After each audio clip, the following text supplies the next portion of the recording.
North Korea demanding a fourfold pay hike for workers in an industrial complex run jointly with the South. The North also asking for a payment of $500 million in rent. Amid the current nuclear standoff, the two countries discussed the fate of the Kaesong industrial park. Before the meeting, the South said they would demand the release of one of their citizens arrested in the complex in March. One of our employees is detained over 70 days, and as you all know, the situation in the Kaesong industrial complex is very difficult. We are planning to meet with North Side officials and solve the problems with an open heart. Talks are only the second meeting between the civilian officials in the last couple of years. Meantime, Japan says it welcomes the UN resolution calling for stricter sanctions against North Korea.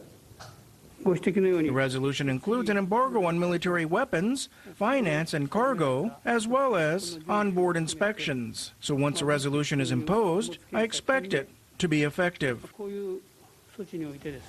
Traditional allies China and Russia agreed to back the draft resolution calling for additional sanctions against the regime. The most controversial, something kind of out of the PSI, the Proliferation Security Initiative, the stopping and searching of North Korean ships for contraband. The resolution does not allow the use of force, though, if vessels refuse to be searched. So is it a paper tiger? Does it have teeth? That's a question we're going to discuss next. The aim, of course, to prevent proliferation of nuclear material and exports from the nation. My friend and colleague Indira Lakshmanan joins us from stateside with more on this ongoing North Korean evolving issue. Well, we've got China and Russia on board. They're going to sign off on that very strong letter to Pyongyang. They will have search but not seize rights or privileges. I don't know how much Kim Jong-il is quaking in his platform shoes, Indira.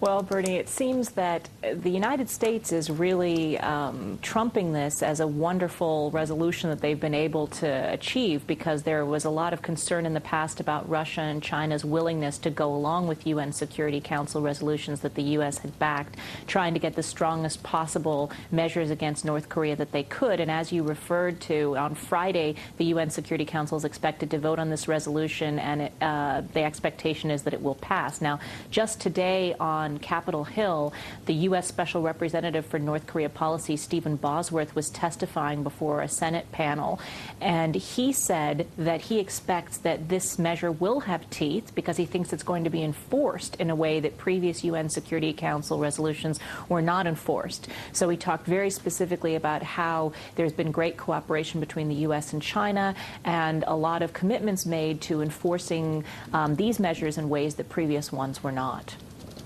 So this one, I mean, relatively speaking, it has teeth, right? The fact that China and Russia are basically joining. But how can I say this? When you have so many disparate parties and interests and sort of intentions involved, you can have varying degrees of aggregation or varying degrees of adherence. If you know what I mean? I mean, it's kind of like OPEC, right? I mean, how many do you really pay attention to the quotas or not?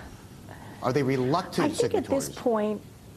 I think at this point, China and Russia seem to be fully on board. And I think the reason for that is I think there is sort of widespread exasperation with North Korea ramping it up and up and up. And I think that China has felt for a long time that they've backed North Korea, their traditional ally. But the fact that last month North Korea set off what is suspected to be another nuclear bomb test and, you know, verifiably set off several missile tests, I think everyone's about had it with what the United States consistently refers to every day as North Korea's provocations.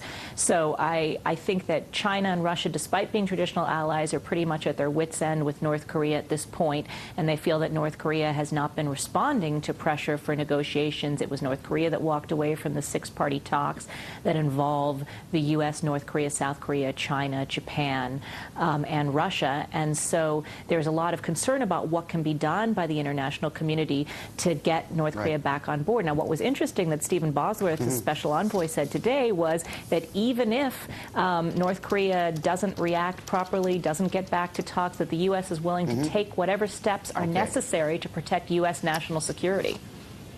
A veiled threat, it seems. Okay. Thank you so much, Bernie. You too. Kim Jong-il's next move.